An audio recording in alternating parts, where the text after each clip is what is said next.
እመቤታችን ድንግል ማርያም በተወለደች በ64 ዓመቷ በዘመነ ማቴዎስ ጥር 21 ጥር በገባ በ21 በዕለተ እሁድ አርፋለች። እመቤታችን ድንግል ማርያም በተወለደች በ64 ዓመቷ በዘመነ ማቴዎስ ጥር በገባ በ21 በዕለተ እሁድ አርፋለች። ሐዋርያት ሊቀብሯት ወደ ጌቴሴማኒ ይዘዋት ሲሄዱ አይሁድ ለምቀኝነት አያርፉምና ቀድሞ ያ ልጇ ሞትኩ ተነሳሁ አረግሁ እያለ ፍጥረቱን ሁሉ ሲያስት ዓለሙን ሁሉ ሲያስት ኖረ። ደግሞ ይች ዛሬ ሞትኩ ተነሳሁ አረግሁ እያለች ዓለሙን ሁሉ ስታስት ልትኖር ነው። ንዑ ናው እያ በእሳት ኑ በእሳት እናቃጥላት ብለው ተሰብስበው ሄዱ። ታውፋንያ ሶፎንያስ ይለዋል። አልፎ የአልጋውን ሸንኮር ያዘው። ቅዱስ ገብርኤል ሁለቱን እጆቹን በሰይፍ ቀጥቷቸዋል። ኋላ ቅዱስ ጴጥሮስ ጸልዮ አድኖታል። እንዲህ እያደረጉን አይደለም የማናምነው እንዳይሉ ሐዋርያት ጥለዋት ተበተኑ። መላእክት እሷን ከዮሐንስ ጋር አእረግዋ አንበርዋ ቀበረዋ ሚላል በገነት በዕፀ ሕይወት ስር አኑረዋታል። ዮሐንስ እሷን አይቶ መጥቶ ለሐዋርያት እመቤታችንስ በገነት በዕፀ ሕይወት ስር አለች አላቸው። ዮሐንስ አይቶ እኛስ ሳናይ እንደምን እንሆናለን ብለው ቀኖና እንግባ ብለው አሰቡ። ዕለቱን እንዳይገቡ የጌታ ጾም ሆነባቸው። ቀጥለውም እንዳይገቡ በዓለ ሐምሳ ሆነባቸው። ከዚያም በኋላ እንዳይገቡ የእነሱ ጾም ሆነባቸው። ነሐሴ በገባ በአንድ ሱባኤውን ጀምረው 2 ሱባኤ ከጾሙ በኋላ 3ኛውን ሱባኤ እንጀምራለን ሲሉ መልአኩ በዕለተ እሁድ ስጋዋን አምጥቶ ሰጥቷቸዋል።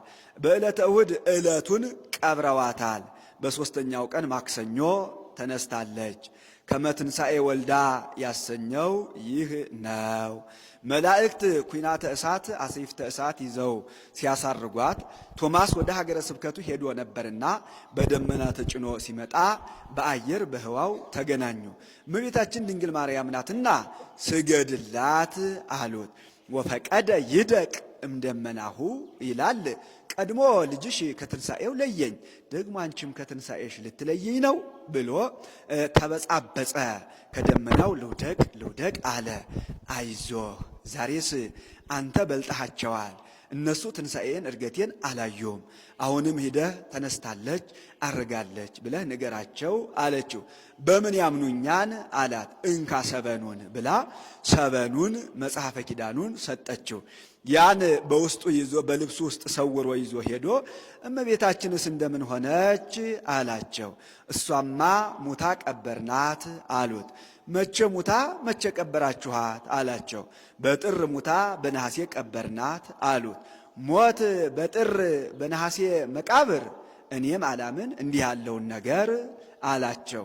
ጴጥሮስ ተናዶ የአንተ ነገር ሁልጊዜ ጥርጥር፣ ቀድሞ የጌታን ትንሣኤ አላምንም ብለህ እጅህን ከእሳት እንደገባ ጅማት አኮማተርክ። ደግሞ ዛሬ መቼ አንተ ብቻ ተጠራጥረህ ትቀራለህ? ሌላውንም ታጠራጥራለህ እንጂ ብሎ ወነስአ መክርዮ ይላል።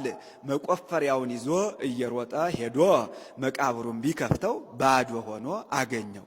ወደንገጸ ጴጥሮስ ይላል። ደንግጦ ቆመ።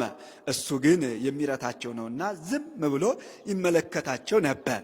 እኔማ አታምኑኝም ብዬ ነው እንጂ እመቤታችን ድንግል ማርያምስ ተነሳች አረገች። ይሄው ሰበኑ ይሄው መጽሐፈ ኪዳኑ ብሎ አሳያቸው። አማን በአማን ብለው ተቀብለውታል። ሰበኑን ለበረከት ለ12 ከፍለውታል። ለ12 ከፍለውታል። በዓመቱ ዮሐንስ ንዑ ንጹም ክልኤተ ሰሙነ ብሏል። 2 ሳምንት ጾመዋል። ነሐሴ በገባ በ16 ጌታ እመቤታችን ድንግል ማርያምን ስጋዋን ከሰማይ ዝቅ ከምድር ብቅ አድርጎ እንደ መንበር አድርጎ ቀድሶ አቁርቧቸዋል። ከዚህ በኋላ ተገለጭላቸው ብሏት ተገልጣላቸዋለች። ይህች ቀን የተነሳሁባት ቀን ናትና እንደ ልጄ ትንሣኤ አድርጋችሁ አክብሯት። በዚህች ቀን ሥጋውን ደሙን የተቀበለ ይከብራል ብላቸዋለች። ከዚህ በኋላ ተሰውራቸዋለች። እሱም ይዟት አድርጓል። ይህ 64 ያለውስ እንደምን ነው ሚሉ ከእናት ከአባቷ ጋር 3 ዓመት ትኖራለች።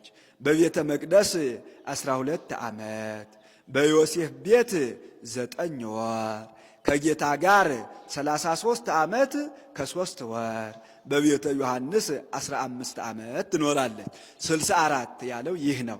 ተስፋውንም ከዚህ ትነግረዋለች፣ ይናገራሉ። ተስፋውንም ከዚህ ይናገራሉ።